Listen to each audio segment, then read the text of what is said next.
Before we get into all of the communications and productivity tools that ship with Vista, I want to take a few seconds and have a bit of fun. This here is Windows Sidebar, and these little things are called gadgets. They're live feeds that are connected either to the internet or to the data on our computer. And you can see I got a clock, I got all of my pictures showing a little window there, and I've got a news feed happening here. Now we can add more gadgets just by clicking on the gadget button, which gives us access to the gadgets that ship with Vista. And I'd like to have a weather gadget, so I just take that, drag it in place, and that's all it takes to install an additional gadget. But you're not just limited to the gadgets that ship with Vista. If we go online, we can find there are so many more gadgets that do everything from measuring how fast our computer's running to adding a calculator to a notepad. It creates all sorts of additional functionality that we'll have right on our desktop. And the neat thing about these gadgets is people are constantly writing more of them. So you're going to find, say, webcams for your favorite ski hill so that you can always see what the conditions are like when you don't have time to go skiing. Or news and sports feeds. There's even traffic cams that'll help you planning your commute. You name it, and there's probably going to be a gadget for you. Okay, now let's look at how Vista enables us to communicate and be productive. The classic everyday computer tasks. And we're going to start with a new version of Windows Mail. So I'm going to go into my Programs menu here and choose Windows Mail. It launches, and it's hard for me to show you all of the important new features in Mail because so many of them are at a system level. For example, Windows Mail addresses today's serious concerns about junk mail and phishing attacks. Email is such an integral part of our lives, yet it's still the biggest security risk on our computer. And junk mail is a major problem because not only are viruses delivered through email attachments, but large volumes of spam forces you to wade through all sorts of irrelevant or even offensive messages to find the emails that you care about, and you can often miss them. So to reduce this hassle, Windows Mail includes a built-in junk email filter that automatically screens all the email and separates out the junk email for you. And it does this the first time you use it without any training. And we see here that I've just launched it, just set it up on this computer, and I already have 260 junk emails in my junk email folder. Now, one thing you're going to want to do when you first start up with Windows Mail is you're going to want to go through the junk email folder on a regular basis for at least the first couple of weeks or maybe month to make sure that no legitimate mail is slipping through. And it's very easy to identify it. You'll recognize the people sending it to you and that it's not supposed to be junk email. You just simply right-click on it, and then you can say add this sender to safe senders list and mark the email as not junk, and then you'll make sure that all the email from that person in the future gets through to you. Now, another huge problem with email is phishing. Phishing with a PH. It's a deceptive practice designed to help scam artists steal your identity. They trick you into disclosing valuable personal information like your password and your credit card numbers and your bank account data and your user IDs. What happens is you'll get an email from a seemingly legitimate source like your bank or your credit card company saying that there's a problem with your account and providing you with a convenient link right in that email to go to your account and be able to rectify the problem. And if you go to that link, you look like you're going to your real legitimate source, but instead it's a site that actually skims off your user information when you enter it.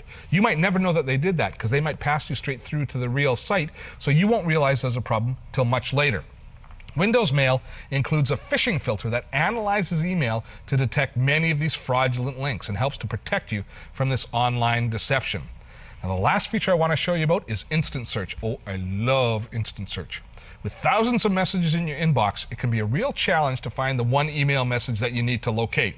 And this is especially true for those of us that get as much email as I get, especially if the email is months or even years old. So Windows Mail includes this built-in instant search field now, which is just like the one in the Windows Vista operating system. It's index searching and enables you to scan across all your email lightning quick without ever leaving Windows Mail. So I'm going to type in my friend's name, and look, that quickly I find all the emails that Dan has sent to me or that his name is included in.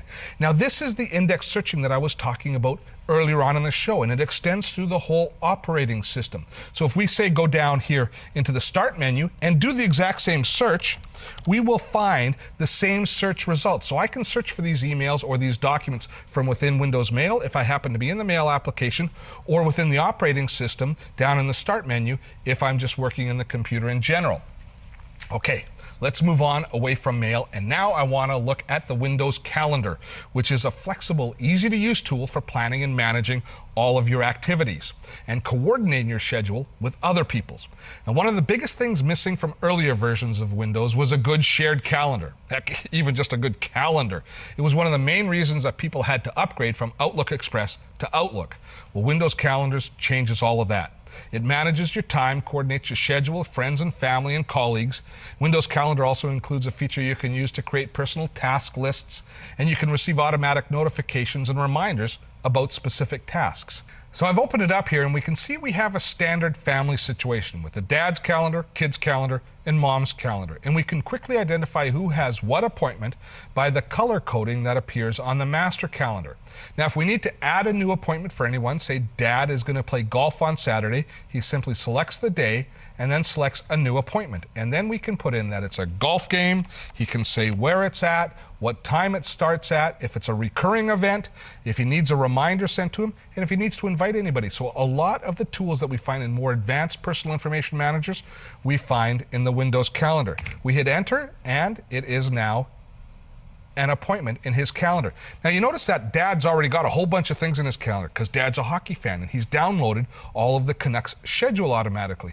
That's because Windows Calendar will allow you to download calendars automatically from the internet and actually share them to the internet as well. All we do is click on subscribe, and we can go out onto the Windows Calendar website and find one of the hundreds of calendars that are available. Everything from sporting events, like we have the Canucks calendar, to band tours, to DVD or CD release dates, holidays, are all available in these shared calendars online. So all we have to do is go find the calendar we want, download it, and it loads in. It's great for academic calendars for universities, for example, as well.